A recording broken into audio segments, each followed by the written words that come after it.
Welcome to the MS&Me Radio Network, a division of the Multiple Sclerosis Global Support Network. The following program broadcast is an original creation by the broadcast entity. Discussion within the following broadcast should be used for informational purposes only and is not a substitute for professional medical advice or consultation. Before considering application of any broadcast content in the following program, please consult your healthcare provider. If you feel you are having a medical emergency, please contact your local health services for immediate assistance. MS&Me Media and the Multiple Sclerosis Global Support Network do not guarantee or warrant the accuracy of information in the broadcast to follow. The Multiple Sclerosis Global Support Network provisions broadcast services to program hosts. Information discussed in the broadcast does not necessarily reflect the views, opinions, or goals of the network and are solely those of the show broadcast host.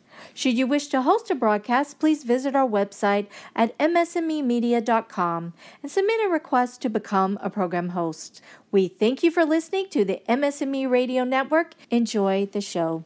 Hi, this is Dawn Melanie. Today I'll be talking about managing self.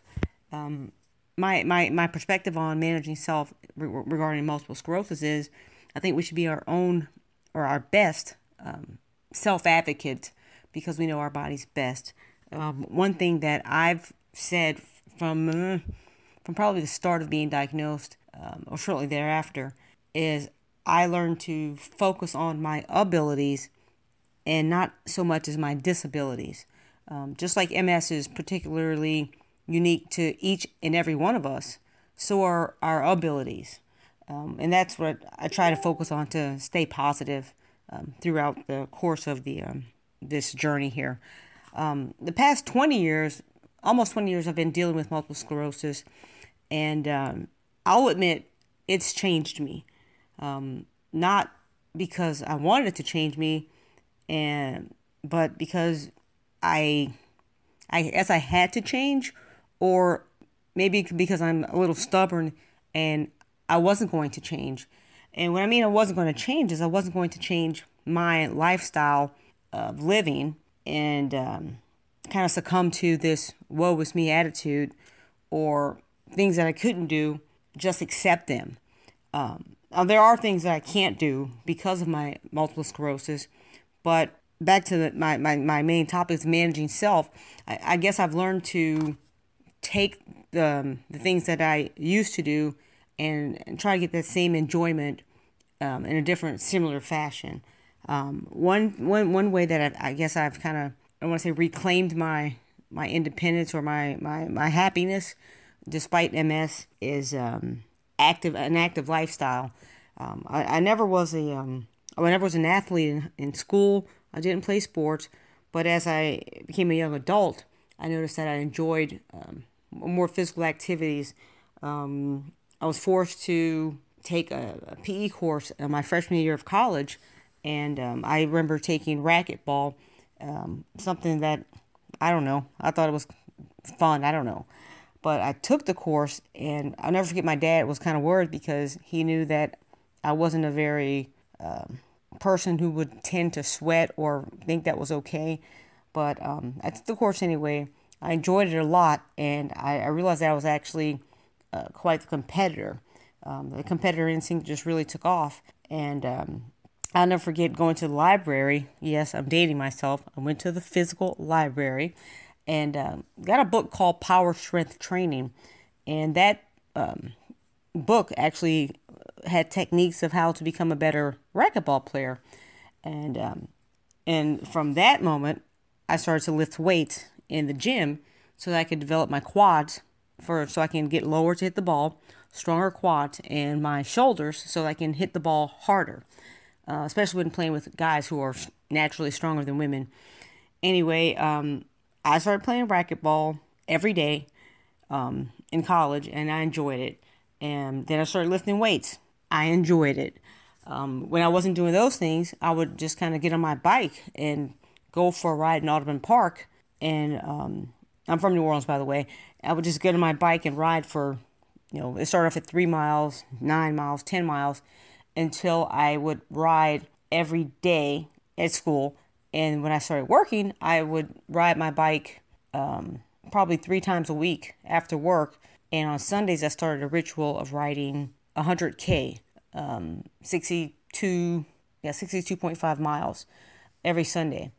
Well, that was all fine, and I enjoyed this activity.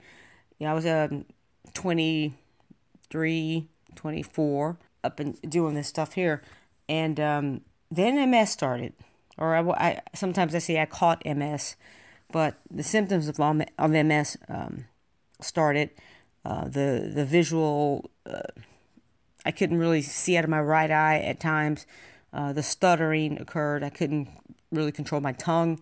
The intentional tremors on my right side, particularly my hand and my leg, when I get the old MS shaky leg, when I was, I'm going to say not nervous, but I guess almost like a mini panic attack is what I kind of likened it to. Anyway, I realized what was making not making them, but what was causing them to be more frequent. And it seemed like that stress would bring this on, and the heat, the more tired I would get, I noticed that I would be more quote unquote clumsy or clumsy like. And, so I'm like, oh gosh, I need to kind of change things. So, like I said, I like to be active, but I noticed that with the MS symptoms occurring, I couldn't do what I used to do. I couldn't go bike riding anymore on Sundays. I couldn't go bike riding at all, actually, because I had just moved to Texas about a year and a half prior, and the temperature is well over 100 degrees almost on a daily basis in the summer months. So I couldn't go bike riding anymore. So I'll never forget, I did my third MS 150, and I more or less hadn't ridden my bike since. The other thing is racquetball.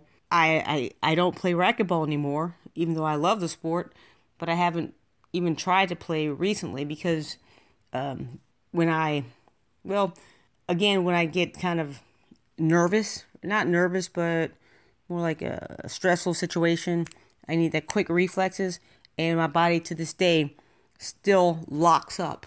My right leg will lock up, my hands will lock up, and I can't move.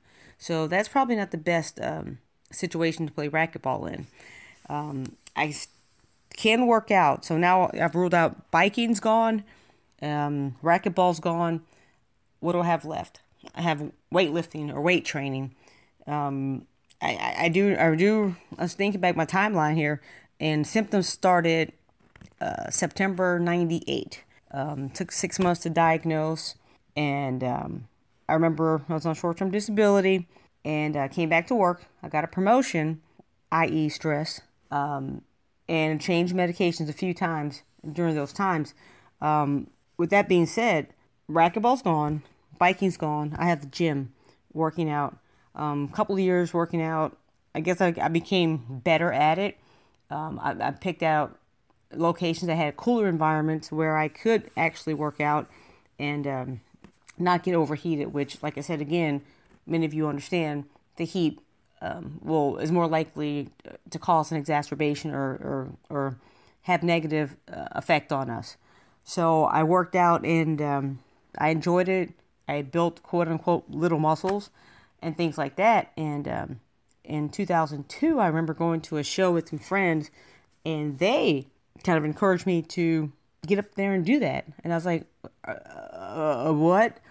I was curious because it was a figure competition, and figure competition is basically a bodybuilding competition with women in bathing suits and heels.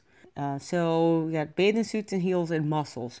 It's kind of like having a Miss America pageant with the beautiful dresses, with all the shiny, glittery, sparkly stuff on there, but a really condensed version, if you can kind of imagine a bathing suit with rhinestones and sparkles on it, and heels. Anyway, heels, right? MS and heels. Anyway, I did my first show actually 3 months after that, and I caught the figure competition bug. I was concerned about how could I get on stage when I'm like taking shots. I think I was on Copaxone or Rebif. I don't know, one of three 3 to 7 days a week, I was taking my injections, and I was worried that someone would see my scars. Anyway, I got on stage. I liked it. No one said anything. It was fun. And let's see, the following year I did 4 shows. Again, stressful situation, but it was fun. And again, I trained for these shows in gyms that were cool. So, like I said, I didn't want to change what I did, but I did change, but I maintained my likes and what I wanted to do. So I did that for, 2002. I competed for, as I was saying, I started competing in 2002. I continued to compete technically through 2012. But 2002, 2003, I did 4 shows. 2005, I was working out of the country. And when I got back to the States, I signed up for the show. I competed. I won. I did a national show. It was just the excitement I got from competing and working and all that stuff was great. The unfortunate part was the medicine. Of course, we all know back in the 2000s, I was on the disease-modifying drug, Avidex, Rebif, Copaxone, and Betaseron, back to Avonex. Currently, I'm taking Tysabri for the past 7.5 years. But as I started out saying about the how MS has changed me, because not voluntarily, but it's changed me, and I've had to make decisions to best manage me so that I have the best lifestyle that I want. Again, my topic is managing self, and that kind of leads me to the changing of medicines during those times. I do understand that I had a very stressful job. I was doing some stressful physical activities as well. I do understand that. And I looked back on I made a flow chart of the medicines that I was taking, the results of the MRIs that I had throughout the first 11 years of since diagnosis, when I had any relapses, when I had any flare-ups that materialized as far as visual loss, hearing loss, speech loss, of dropped foot, anything like that. And I kind of correlated. I literally did a flow chart, and I could see when I had, let's say, a stressful situation of some sort, maybe a job change, maybe a move, maybe something like that. I can see the correlation of the increased number of lesions, particularly the enhancing lesions, which indicated there was MS activity, and I guess I could say I could quantify. Well, I did. I quantified this information, and I did talk to my doctors each time, and came up with a solution on what should I do going forward. And when I say what should I do going forward, I want to stress that I talked with my doctors. My doctors never told me to take X, Y, or Z. I like to feel that I told he or she I'm taking X, Y, or Z, because it was my decision ultimately. I don't want to minimize the medical profession, because it's very valuable. But however, I just want to stress that, again, managing myself, I know me best. I know Dawn Melanie best, and I would tell the doctors, or not tell them, but I believe in working with my doctors and getting their point of view, expressing my point of view, and coming to the decision that I'm most comfortable with. So that's what I mean when I say about managing yourself with the doctors. So, like I said, I competed those years in different jobs and stuff like that, and yeah, well, that's quite a bit of time.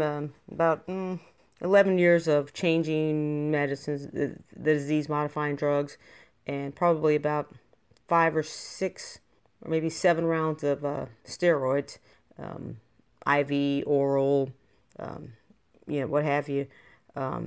Each time, thankfully, my flare-ups were decreased significantly.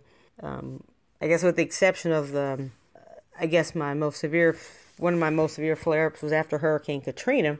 I lost contact with my mom and my dad, and within hours, I was at work, and my client noticed that my hands were bleeding, and I had noticed that because I had a paper cut, but paper cuts aren't very major, but I didn't feel it, and I said, oh, maybe because it's only a paper cut. But later that evening, I realized I'm not feeling much of anything because I cut my hand again with a knife. I didn't feel it. It was bleeding, and by that night, I couldn't feel the bottoms of my feet or any touch on the front side of my body. And I was like, And then it kind of hit me. Okay, you're stressed out. You don't know where your mom and dad is. So MS was, I guess it was a flare-up and things were all wrong. So to this day, I still really can't feel anything soft with my hands, and water hurts to contact. Like if I wash my hands, they hurt. Anyway, kind of a weird phenomena to try to describe to someone because, again, it's an invisible symptom. No one sees it. And, something I live with and just have to manage. Just, again, invisible symptom that I have to manage and try to explain to people who are willing to listen, because I don't have a problem with explaining to people what I am going through. That was September 2005, almost 12 years ago, and it's amazing that like I said, I can't feel my hands and things like that. But people, they look at me, and of course, many of you have heard this, but you don't look sick. Well, exactly, thank goodness. But if you want to look at pictures of my MRIs, you'll see, well, there's some stuff going on in my head. It's like I said, that was 2005, and it's interesting because 2005, about 6 months after that, FMLA, the Family Medical Leave Act, expired, and I no longer had a full-time job. So I was like, well, that bites. What do I do? Well, I'll admit I was a little mad. I was mad. And I said, I'll do what I'll do. I'll sign for the first figure competition there is, which I did. And I went and did a show in the state, and I got first place, and overall I won. And I think it was just kind of like okay, I'm mad, I'm gonna win. I'm gonna do the show and show them I don't need them. I can do whatever. It was kind of like me competing in bodybuilding and fitness was kind of something to placate, or just kind of like a hug or a comforting hug from a friend. Something I can do to take my mind off of, again, those things that I can't do. Okay, I can't work a full-time job. Okay, I can go to the gym. I can compete in shows. And people often scratch their heads and go, well, how can you do this? Well, I can do it when I can, if I can. So, again, every day is different with MS. Everyone is different. So, that's what I always help people to understand, that there's no one square box that we're all going to fit into. So that was 2006. I competed. I continued to compete, and I guess probably equally as important exacerbation that I had occurred on the stage in Las Vegas, July 2008 at the USA Championships. Big show, and I was quote unquote dialed in. I was like, okay, all my hard work's going to pay off. I've dieted, I've worked out, I've tweaked everything to have the best presentation possible. And I get on stage and I'm smiling, but I can't move the right side of my body. I'll never forget, number 264, we need you to the front center stage. And I'm thinking, how am I going to get over there? It's at least 3 feet. What am I going to do? I think I kept smiling, but it looks more like a grimace on the pictures. And my turns were less than fluid and not graceful at all. And when I looked at the video that my husband had taken, he said, "You look beautiful, but it was hard to look at you in your condition."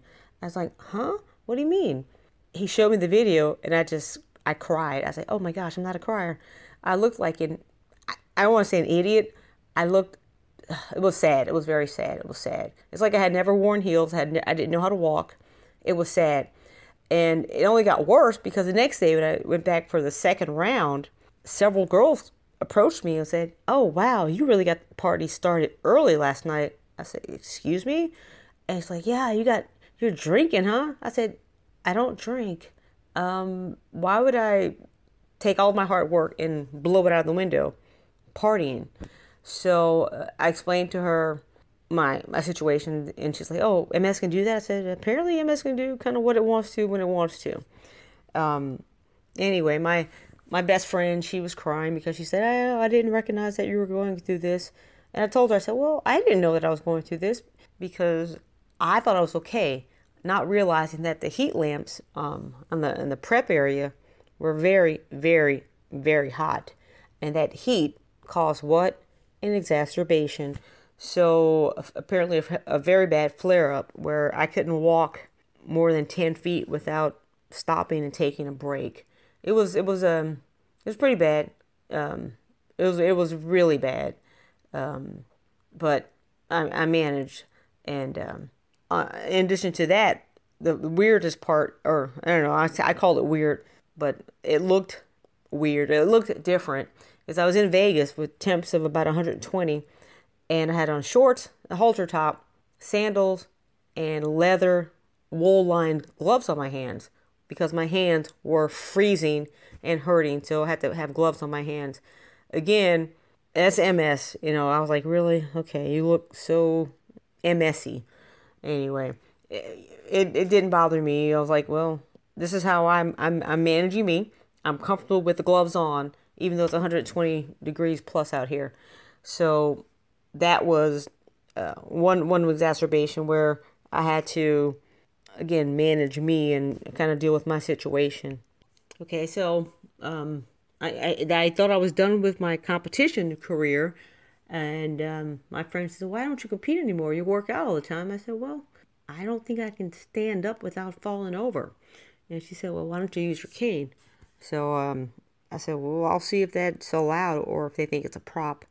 Anyway, I called the promoter. He said, "Sure." I said, "Okay, I'll get on stage and compete." And I'll never forget, the show that I competed in was the exact same show that was my very first show 10 years earlier. That show I didn't do well at all. I didn't even make the elimination round. But I competed in the figure competition, which I had always competed in with the 4.5 inch heels. And I also competed in the physique competition, the masters category. And that was barefoot and more posing, a little more bodybuilding style. Anyway, I got second place in the figure competition and first place in the physique competition. And it was great. I'll be honest, it was great. And I was like, take that, MS. No pun intended. But I said, take that, MS. And the figure competition, after I did the physique barefoot, I came out and I competed in that division as well. And everybody was like, huh? Because I had my cane, my matching cane that was a blue cane to match my blue bikini. And I performed or shall I say, I executed my presentation, my turns. I thought pretty well with the cane. I had to practice with the cane, which I hadn't done before. But it was actually kind of fun because, I was like going, okay, you know what? It's something that I enjoy doing. I enjoy competing. I enjoy the stage. I enjoy the rush. And, it was a lot of fun to be on stage as a competitor, a very viable competitor. And, like I said, MS made me change because that's what I said. I refused to change. So MS did make me change. So here I am competing on stage with a cane and taking home 2 trophies, which was pretty, I guess, exciting. What can I say? So currently people are saying, when's your next show? When's your next show? I'll never say never. I said I was going to do a show when I turned over 45, which is this year. But I tell people, I said, I have nothing to prove. I still work out, I guess, more than the average person who's not competing. I'll work out 3 hours a day, probably 5 days a week. Some days 6 days a week. But I again, I enjoy the lifestyle. I enjoy how it makes me feel. I enjoy, I guess I often tell people to use it or lose it. And I know everybody's not able to do the same amount of physical activity as someone else, but as long as I'm able to, I want to continue to kind of live this lifestyle. So I may not be getting on stage for competition anytime in the near future, but I think I guess people say, what's your purpose in life? Sometimes I tell people I think my purpose in life is to put a smile on others' faces, and if that's just with the inspiration or motivation to do something you think you can't do, then that's wonderful. Then I've succeeded. Again, focus on abilities, because we all have abilities, and our disabilities are just something maybe that we can't do, but that's not what's important. What's important is our abilities. And so as long as we focus on that, we can, manage ourselves the best that we know how, help others in our lives understand us, whether it be our spouses, our friends, our healthcare providers. As long as we understand ourselves and we can express that to help others understand us, then we can live the best life we can. And again, not focusing on what we can't do, but focusing on what we can do. Again, if we need to tweak what we're doing or do it a different fashion, so be it. So be it. MS, I don't, not to sound cliched, but I guess everybody should understand that, MS doesn't have me. I have MS, and I'm not going to let it win. I'm going to keep fighting every day. Every day is a new day with MS, and I understand that. So again, if everybody can just remember to just manage yourselves, and whether it be physical activity, talking with your healthcare providers, doing what you like to do and enjoy doing, and don't give up. Don't, MS, I'm sure MS has changed everybody out there. It's changed me. And on the flip side of that coin, I want to say that it's changed me, yet it hasn't changed me, because I'm still the same person that I was before MS. It got me more in tune with whom I am. So hope everybody gets that, and I'll be in the future hopefully discussing other aspects of my fitness career, and how I manage myself, whether it be with the my time in the gym, my time at home, my cooking, my eating, which is a very big part of my life, healthy eating and cooking, and things like that, and healthcare providers, and just very being methodical with your information like that. So hopefully you'll tune in next time, and thank you for listening. Bye.